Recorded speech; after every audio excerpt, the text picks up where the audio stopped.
Your daily dose of sports and fun. This is the Morning Drive Podcast from Double T 97.3, presented by Cantex Roofing and Construction. I'm Mike Hebert, owner of Cantex Roofing and Construction. Every day is game day, and we'll get it right when it comes to your roofing, construction, windows, and mirrors. Call Cantex Roofing and Construction today. Together, we are one serving you. I was really glad to see this news yesterday.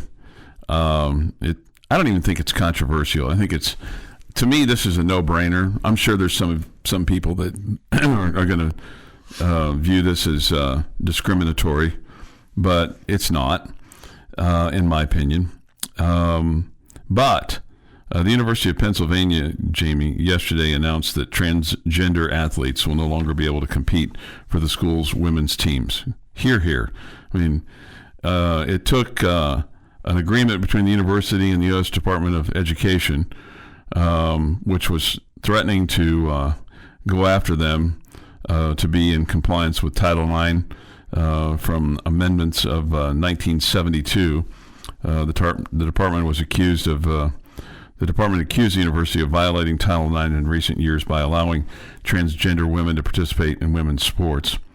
Under this agreement, which is big, Penn now is going to restore female athletes all individual Penn Division I swimming records, titles of similar resignations, which were misappropriated by male athletes who were allowed to compete in female categories. The sad thing about this whole deal is that by allowing this person or persons to compete, you robbed people of their winning moment, of their thrill of victory. Okay? You robbed them of that. And no matter what you do or say or letters you write or records you restore, nothing is going to restore that thrill of victory moment that these athletes had worked for. Yeah, but at least give them credit for, having the guts to stand up at this point. Yeah, right. Because there's lots that aren't. Yeah, and there was a threat, and this really the big violator of this was a person by the name of Leah Thomas, who swam for the Quakers from 2017 to 2022. She, of course, sat out during COVID, of course, and then came back when she met the NCAA's hormone level requirements. Anyway, the bottom line is she won a national championship in the 500, which was Jeff's event in high school. So I guess he couldn't compete against the guys, so he decided to compete against the women. But the records will be reflected to reset. In fact, the university's website already shows other athletes holding swimming records that Thomas had previously, quote, set in freestyle swimming. So, like you said, it's good that they finally did this. The NCAA has yet to comment publicly on yesterday's developments. It updated its policies on February 6th to ban transgender women from participating in women's sports. So I don't know, it just seems ridiculous. And you can go on various websites, The Athletic, Yahoo, ESPN, to read all the details. But you shouldn't have to compete against someone who was someone else before then. And so hopefully the universities that have been allowing this and athletes that have experienced this will at least have the record truly set as to how it went.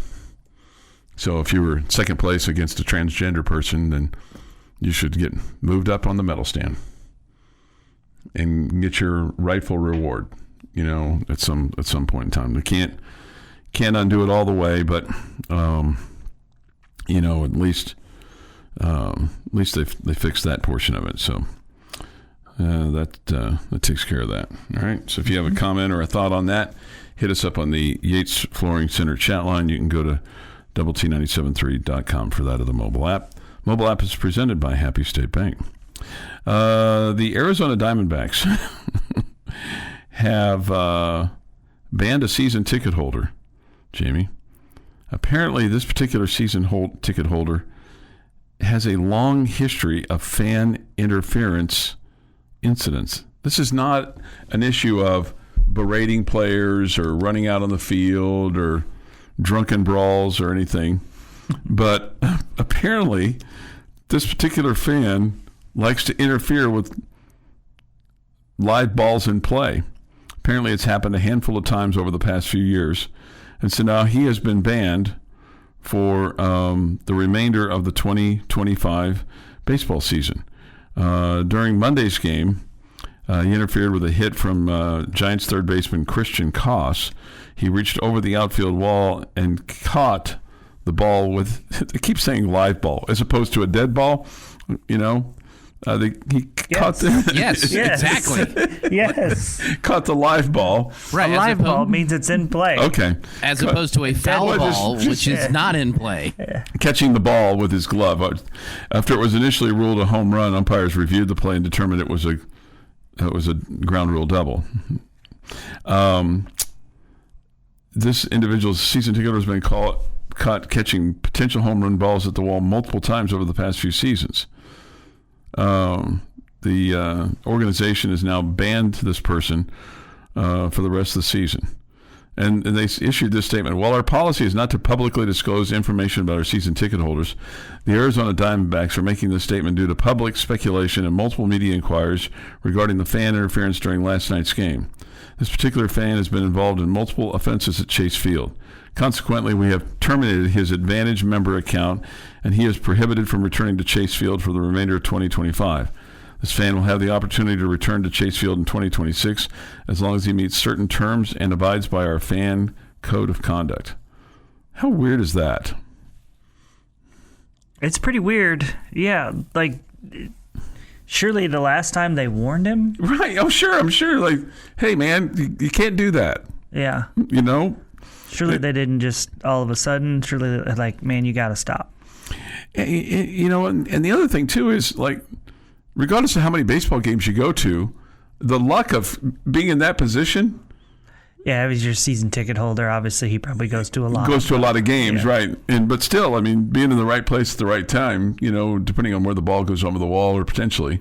Yeah, clearly. You know, clearly he's got a good spot. He's got a good spot, yes. Mm-hmm. Well, now somebody else is going to have that spot. Mm-hmm. And hopefully they'll behave a little more properly. Hope they discount the season tickets now, because, I mean, we're halfway through, man. I'm not paying full price for that ticket. Now the question, too, is does he get his money back? You know? This is the Morning Drive Podcast from Double T 97.3, presented by Cantex Roofing and Construction. Here is Jeff McGuire with this day in sports history. Going to start us off in, bless you, 1930. Major League Baseball Chicago White Sox outfielder Carl Reynolds becomes only the second player in Major League Baseball history to hit home runs in 3 consecutive innings in a 15-4 win over the Yankees. Wow. You got to get a little bit of help in order to do that. Mm-hmm. Mm-hmm. Like your other teammates have to be picking up some slack too. 1941. Joe DiMaggio hits a 3-run home run off of Boston's Dick Newsom to pass Willie Keener on the MLB record 44-game hit streak. There will be another one tomorrow. Okay. And the day after. And the day after. We got a while. 1961, amongst 5 New York Yankee home runs versus Washington, Roger Maris hits number 29 and 30 en route to his 61-year total. 1995, Los Angeles Dodgers pitcher Hideo Nomo is the first Japanese player to be selected to an MLB All-Star game when he's named to the National League squad. In 2006, former Red Raider Josh Bard goes 3 for 4 with a double and an RBI in a Padres 6-2 loss to the Giants. 2013, Reds pitcher Homer Bailey no-hits the San Francisco Giants 3-0 in Cincinnati. It's his second no-hitter in 10 months. Happy National Anise Day. A what? Anise. It's a licorice-flavored liqueur. Very, very strong licorice flavor. Have you ever heard of this before? Anise? I'm just wondering if there's a nephew.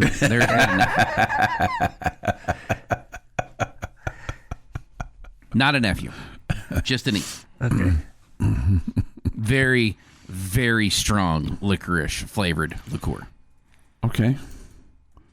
Do you get drunk off of it, or? If you drink enough of it, yes. Sounds like it. I mean, it's low. It's not as high of a proof as like a whiskey or a vodka. They're usually around 20 ABV, 20-25 area, I think is where the line is. But this is something you would add into a cocktail to give it a different flavor. And you do not need enough. You do not need much anise to get that flavor.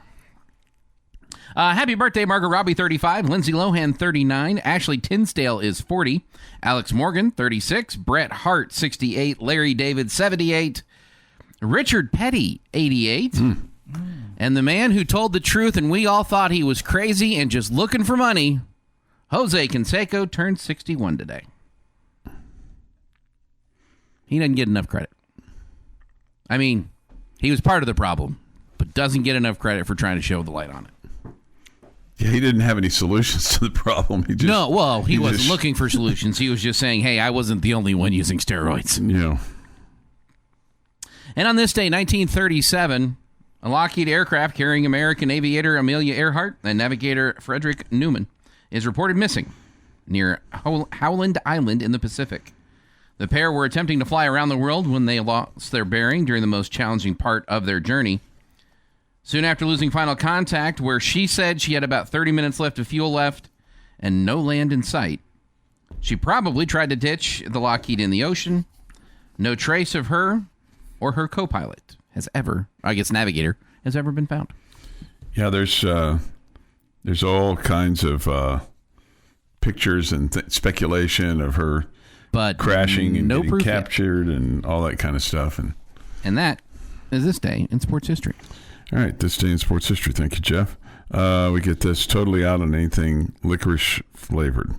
Were you into licorice as a kid, the black or the red? Yeah, I don't like licorice. Yeah, I'm with you. It gets stuck to your teeth and all that kind of stuff.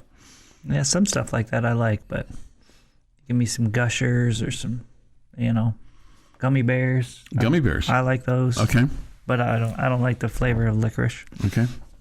The black or the red. Jeff, you a fan of the licorice? I am not. My sister loves it. Although, going old school here, I do like blackjack gum, which is technically black licorice flavored chewing gum. It was one of the first original flavors of gum because that was one of the first flavors you could put into it. Wow. All right, 6:50 this morning here on the Morning Drive. If you have a thought or a comment, I found this interesting yesterday. When I saw this article, apparently the Tampa Bay Rays of Major League Baseball have had preliminary talks about possible home playoff locations. The Tampa Bay Rays are currently playing at Steinbrenner Field in Tampa. That particular facility holds 10,046 seats. It could be apparently viable for wild card round and division series, but logistic concerns might force a move to a larger stadium if they advance to the American League Championship Series or the World Series.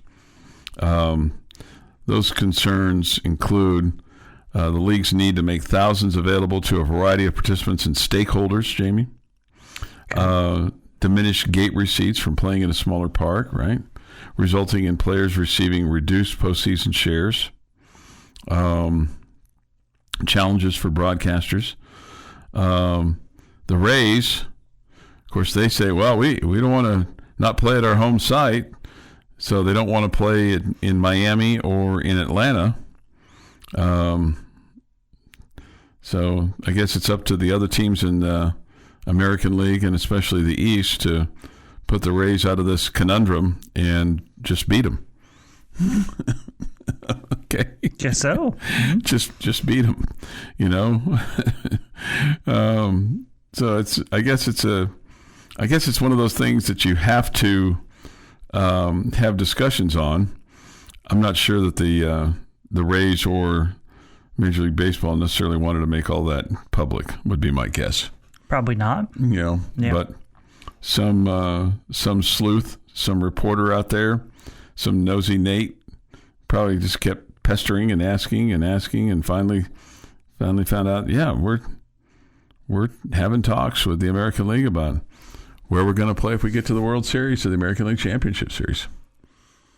Mm-hmm. It poses a problem. So, you got to plan on it, right? You got to plan, right? You got to plan, but sometimes you don't want all your plans exposed, right? Like no business does. Mm-hmm. No business wants all their, like everybody's got. There's always meetings with the higher ups, where they're, well, what if we did this? Well, what if we did that? Well, what if we did this with him? What if we did this with her? And the people that are involved, the hims and the hers that are being involved in those high level discussions, don't always need to be known that they're being bantied about, sure. Tossed about like a soft pillow. Yeah, we can put them over here, and we can move Bob down to engineering. He was in marketing. He's probably better as an engineer. Bob's probably not thrilled with that, though. He's probably not. No, because Bob probably had the office he's always had and wanted, corner office. It's got his own thermostat in his office, got a window, all those kinds of things. Mm-hmm. Next thing he knows, Bob's moved over to, different department, new boss. I thought the next thing you knew was that Jed was a millionaire. And that his Ken folks said move away from there. Yeah. Said to move to Beverly.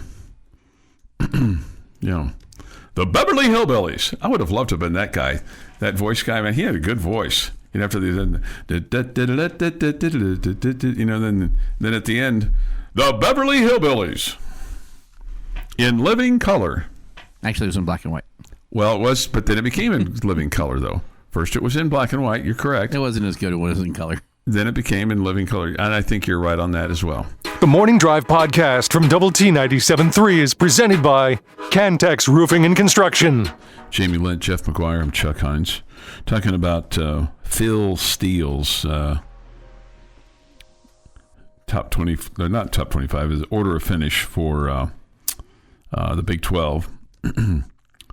And so basically what he's got here is he's got Baylor at number 1, and then Utah at number 2. Okay, he really likes the addition of their quarterback Devin Dampier. He's a transfer, and then has Iowa State at number 3. Okay. He says a high ranking for the Cyclones, given the departure of so much wide receiver production. But Rocco Beck returns as quarterback with Carson Hansen in the backfield. So, I mean, Iowa State's always been pretty serviceable. Any surprises there with 1, 2, and 3? I guess the Baylor would be the biggest surprise to you. I mean, Utah. And yeah, it's based on what they did last year, sure. Yeah, to be, what were they, 2-7 in Big 12 play? Yeah. To pick them to finish second in the conference? Mm-hmm. It's just with a change in quarterback? Yeah, it's quite a jump. A lot of respect, no doubt. Arizona State at number 4. K-State, who I think including you, do you have them finishing first? Yes, I think I do. Okay. But or certainly in the top 2 or 3. Yeah. Yeah. He has them at number 5. Avery Johnson comes back at quarterback. Dylan Edwards at running back. They've got a solid offense. Defense returns about half its production. But, man, what do we know about K-State? I think they're a model of consistency to a degree. They may not just always be great, but I think they're always good or very good. And do you think that's fair? And they do a good job of replacing people that they lose. So I think that 5 might be a little low. And then he has Texas Tech at 6. And this is what he says about them. And I have a question for you. The most aggressive program this offseason, the Red Raiders spent a pile in the transfer portal, and their defensive line appears to be the biggest beneficiary. This is somewhat of a narrative that we saw with Nigel Kennedy, with the amount of money that she was given, and maybe it's just the inherent bias of being here, but it feels like, for whatever reason, and I know Tech spent a ton of money, I know they did, but this is not new. I mean, historically, teams have done this all over the place. I mean, Ohio State did it last year, but it just seems like the narrative against the Red Raiders is the amount of money that they've spent on their team, as opposed to what you have with your team. Because, I mean, I'm sure these other schools ahead of Tech listed in here all spent a lot of money. They didn't maybe spend the amount that you did. Yeah, I don't think so. Right, but I mean, to say spent a pile in the it's almost like it's almost like a slam or a slight, and it's like I feel like the program's being punished a little bit for what it did and taking advantage of the situation and utilizing a booster who wanted the team to be really good, which is no different than boosters have been historically over the years. This particular booster just had millions and millions and millions that he wanted to dedicate to it. You're right. It does feel like Texas Tech is being punished. Punished? How are we being punished? Punished may not be the right word, but do we start the season 0-1? Snubbed. On lack of respect for what you have. If there hadn't been the money involved, these would be great recruiting kits. Yeah. It would be the great. The money is still involved. That doesn't mean the roster got worse because the money's involved. And these players were going to go somewhere else and get similar amounts of money. Do you know how you fix that problem? Go out and win. Go win. Yeah. Shove it down their throat. But we have to do that first. Maybe that's the chip on your shoulder that you need. If you needed a chip on your shoulder, if you already didn't have one, a little extra motivation. Who's got the chip on their shoulder? Well, the fans. The fans to a degree, but I think also the people inside that football building could be like, hey, you know what? We worked really hard to put this roster together, and these players are working really hard to go out and win. You can't just write a check and make it go away. I mean, it helps. I don't know. It just feels like everything that you read, it always comes back to that, as opposed to what the talent on the field is going to be. I mean, it's hard to overlook that. The talent on the field is terrific. Yeah. I'm excited about the talent on the field. I'm excited about the fact that you have what is now rated as the 6th best roster in the country. Okay? That's not something that's normal to Texas Tech. Okay. True. But why are you ranked 6th in the Big 12 by Phil Steele? I think that depending on which side of things you are on, you are going to look at the money side of it. Okay. There is truth in the fact that all other schools or many other schools have had an advantage with the amount of resources that they've been able to put towards recruiting and all that over the years. And so now things are just different. But if you are one that doesn't want to act like money is a huge factor in you having a great softball team and you having a great men's basketball team and you having a great football team, then your head is in the sand. Yeah. Okay? I don't slight the team for being good. Okay? I 100% agree with that. Don't say, well, they're not going to finish high because they're getting paid a lot of money. Don't say that. That doesn't make any sense. Are they good or are they not good? Well, we're going to find out. But yes. I guess the thing I look at is it just seems like every narrative by the quote pundits seems to be like it's almost like, well, it doesn't count because we spend a lot of money. Yeah, I don't think anybody says it doesn't count. When it I get what Chuck's saying here. Did we finish second in the national championship of softball? Did it count? It did. Did it count? It did, but every other word was the $1 million pitcher, the $1 million pitcher, the $1 million pitcher. Was she a $1 million pitcher? She was. It's a fact, but you don't need it every other word. The part that is ignored. Hang on. The part that's ignored in that too is that Texas spent a lot of money in NIL too. They just had their own players already there. They didn't bring in other people. They just paid who they had there. They spent more money than we did overall. But that isn't brought up. It was only the $1 million pitcher.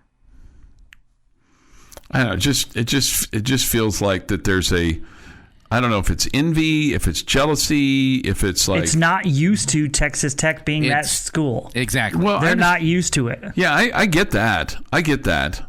And I think the basketball, because I think that's been going on for quite some time. I think the football is the big, huge, like, whoa, what's going on here because of the amount of money that was spent. And obviously the softball too with the one player.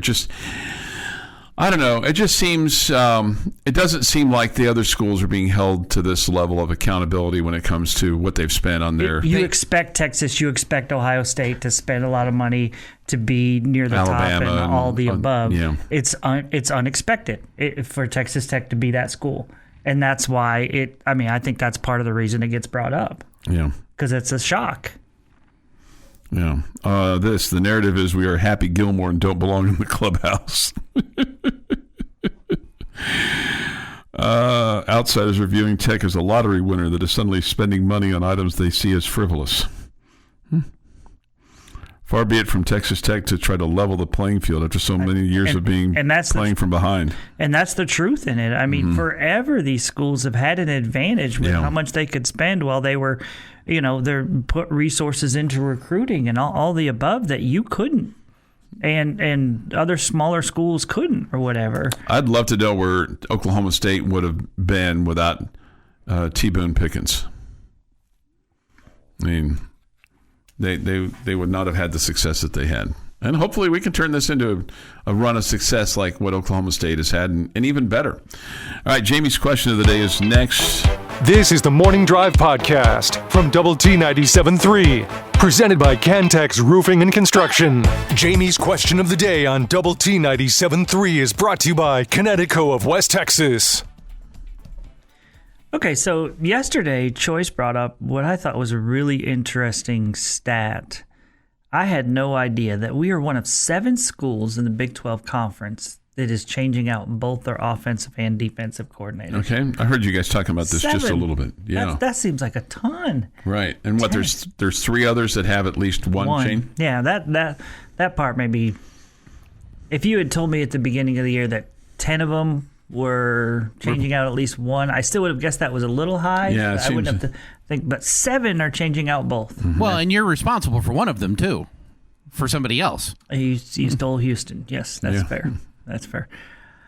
Okay, so my question for you today, just we're looking at the coordinators here, and I think maybe it was you yesterday, Chuck, that made a reference to, I could be wrong, but it had said something about, are we kind of glossing over the fact that we have 2 new coordinators and how that's going to affect things and how much that is going to come into play. But I guess I'm just going to ask you today a very simple question of which one do you think has the bigger challenge? Which of the new coordinators for the Red Raiders has the biggest challenge coming into the season? Man, it's interesting because Joey McGuire describes himself as a defensive guy, right? Mm-hmm. And you were terrible in defense last year, so you ushered out your defensive coordinator, and then you went out and signed basically the best defensive line that you could. So I'm sure Tim DeRuyter's sitting there going, hey, you know what? If I had this defensive line, I could be a pretty good defensive coordinator, right? He probably is somewhere saying that, yes. Mm-hmm. And the same thing goes with the defensive backfield and things like that. I'm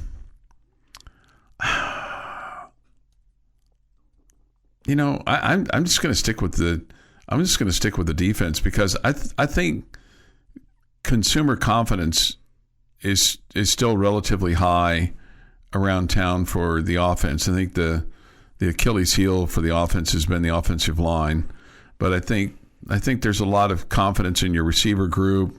I know that you lost Taj, but bringing in Quentin Joyner and the 2 guys that you currently have, bringing back a quarterback that you had last year, I think people feel like, well, his shoulder looks like it's going to be much better, and if he can have a healthy shoulder, we can tweak things a little bit. I just think it's the defense.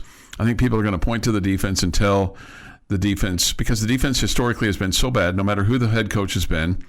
We've had, 17 different defensive coordinators over the last 17 years, it feels like. The funny part is he's almost not exaggerating. And every one of them comes in going, hey, we've simplified the plan. Our guys don't have to think. That's what we've heard in the first press conference for all of them. We're going to simplify the defense so that the guys don't have to think. They can just react. So I'm going to say defense. Because of the amount of money you have spent on defense and all the new toys that Coach Brown gets to play with, the harder job is going to be on offense. Coach Wood, you mean? Yeah, I say right. Yeah, Coach Wood. Sorry. the harder job's going to be on offense because you didn't get that influx of talent.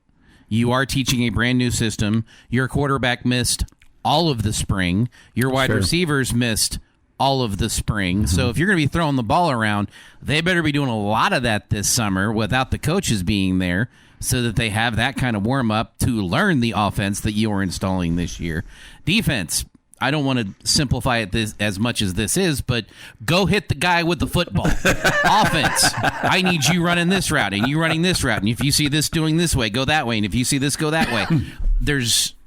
It's faster to pick up the defense because ultimately the rule is go hit the guy with the football. You can show them that pretty quickly as opposed to where the offense needs to go. Why didn't we try that last year? Because we were bad. Well, we tried to hit the guy with the football. We just couldn't find him. You're making some sense. Yeah, I think I'll be honest with you guys, is thinking about the question and then asking the question and then listening to your two answers, I've kind of gone back and forth on this one. All right, but I think I've landed on, and it's not because of what Jeff said, but I think I've landed on the offense being the bigger challenge. I do think just because I worry about offensive line chemistry coming together, I think that maybe takes a little bit of time. I think it's not, while it's not that big of a deal, not ideal that your quarterback wasn't there for the spring to work with some of the new receivers. I'm super excited about Caleb Douglas. Really enjoyed him last year, but I wonder, I think it's worth wondering, okay, so is he the guy? You know, you got to have the guy as far as I'm concerned in your wide receiving core, and Josh Kelly was that last year. So is he a great, sidekick, or can he be the guy? And so do you have the guy? You had such a great leader with your team offensively last year in Taj Brooks, not just what he did with the football in his hands, but he was a great leader. And I think in that huddle, in that locker room, and on the sideline, all the above, I think he was a great leader. And you still have your great leader over on defense with Jacob Rodriguez. That's not to say that Baron Morton is not. Okay, I think he's one of those guys too. But I think I have more. My answer is coming from I have a little bit more concern with the offense. I just think. I'm so excited about the fact that when you have a dominant, disruptive defensive front, it just changes everything on defense. And I think you're going to have that. And I'm so excited about it because it feels like we've never got to enjoy those kind of toys at Texas Tech. Yeah. A dominant defensive front. We've had good players, but not a group of them like we have right now. And so at the end of the day, I mean, if I asked you guys a different question and I said at the end of the year, are we going to say who's the better unit, the offense or the defense? I feel like the defense is the more talented unit. And so I still lean towards the offensive side. Okay. Being the one that's the bigger challenge. A couple things here from the Yates Flooring Center chat line. If we can get off the field more third downs than not, then I'll be convinced. Think the offensive coordinator has the biggest challenge due to the fan pressure of still living in the Leach era, even though it's been, quite some time. Go back to 2009, we're talking 16 years. So even when we win, if it's 24-14, fans will complain that our offense is poor. Even in a win, it will be viewed as not a quality offensive display. Someone's been on the chat line during a game before. Well, maybe we were poor offensively. Yeah. Maybe the quarterback missed open receivers. Maybe the offensive line didn't block. Yeah. Maybe we didn't have 38 instead of 24 because we were poor. The Morning Drive podcast from Double T 97.3 is presented by Cantex Roofing and Construction. Morning Drive. Thank you for being with us today on Lubbock Sports Station, Double T 97.3 and Double T 97.3.com with Jamie Lent and Jeff McGuire. I'm Chuck Heinz. It's great to have you with us. We come to you from the First United Bank studio here in downtown Lubbock. Thoughts, comments? Yates Flooring Center chat line. Go to doublet973.com for that, or the mobile app.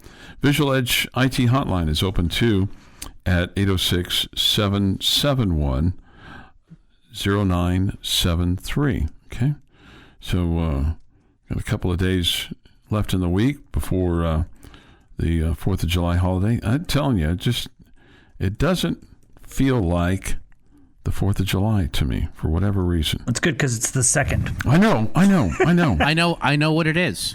There's no fireworks going It's not 120 degrees out. Yeah, that's part of it. Yeah. And you know what? I'm okay with that. It feels like fall right now. Yeah, in right. the mornings. Yeah, for us. yeah, right. And it just feels it's just a little different right now than what we're accustomed to. Go sit under a heat lamp. Okay. As someone who does not like using his air conditioning because, the cost of it, the fact that I can open up windows when it stops raining and get a nice cool breeze right now in July is a welcomed comfort. Yeah, it feels good out right now. I have a score from La Swaine Arena in Switzerland. Germany leads Serbia by a score of 37-24 with 4:20 to go in the second quarter. Okay, so try to get you. Let's see, what's Christian Anderson? Oh, he's only got 3 points. Not shooting very well, Jamie. 1 of 7 from the field, 0 of 2 from 2-point land, 1 of 5 from 3-point land. Has yet to take a free throw. He's played 14 minutes, 3 points. Not good, Bob.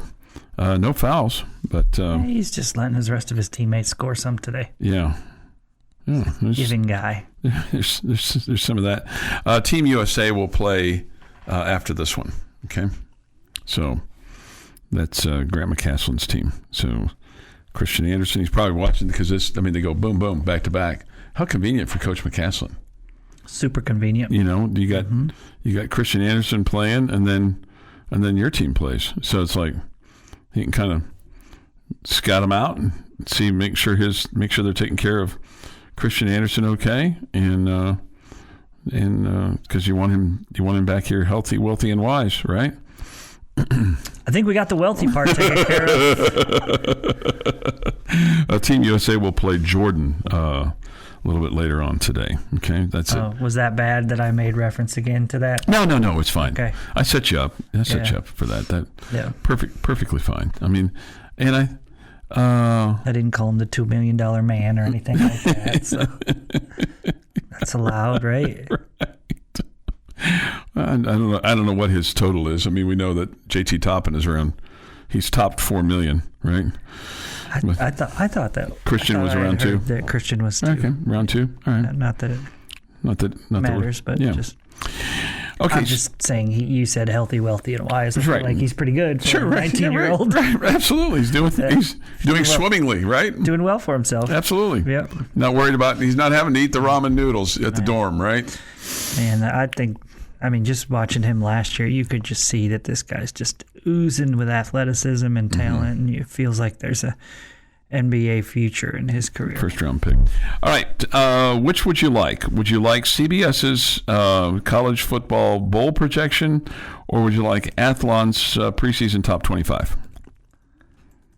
Preseason top 25. Okay. Preseason top 25. This is from Athlon. So, do you want to take a wild stab at where they have the Texas Tech Red Raiders? 17. 22nd. Okay, so and here's what they say about the Red Raiders. Okay, the Red Raiders have shown they're not a team to be taken lightly in the NIL era, but they can finally make this is a question, but can they finally make their first appearance in a Big 12 championship game this fall? Yeah, that's a question we're all asking. They do have Texas Tech ranked ahead of Iowa State. But they say this about the Cyclones at number 23. With the injuries the Cyclones dealt with last year while still managing to win 11 games, this feels low. Okay. Right ahead of Texas Tech is Tennessee. They have Oklahoma at 20. And then say this about the Sooners. Because I think if you're Oklahoma and you're like, we're picked 20th? 20th? This person, the guy that wrote this article, says, I don't want to say hot seat because that feels strong, but is 2025 make or break for Brent Venables in Norman? Kind of feel like it does. Yeah, I think that's fair. Kind of feels like it does. Yeah. Or at least to be able to go, hey, are we rising here? Are we just pedestrian? Yeah, are we heading in the right direction? Yeah. Or, it's a transition for them going over to the SEC, no doubt.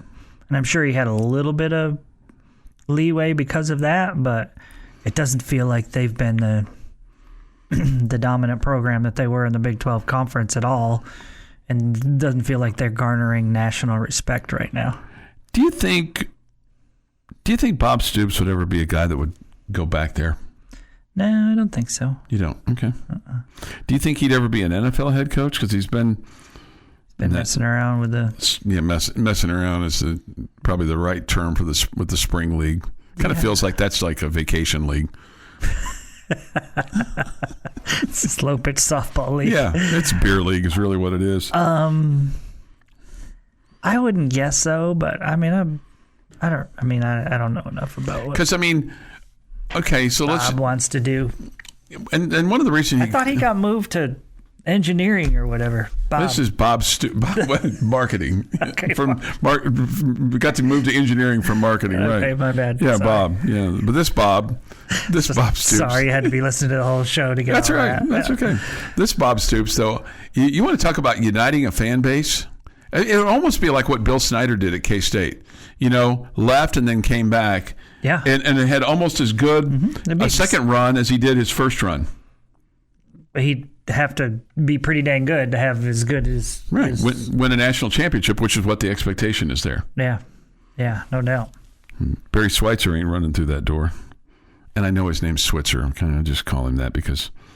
Hey, put some respect on that Super Bowl winning coach name there. Why do you Chuck. call him Schweitzer? I don't know. I'd never liked him. I just always thought he was a renegade. Kansas, Oklahoma. That's all you there's need. no rivalry there because... No, but that's why you hate him. Oklahoma beat That's why you hate him. Oklahoma beat everybody during that era. Yeah, they did. Yeah.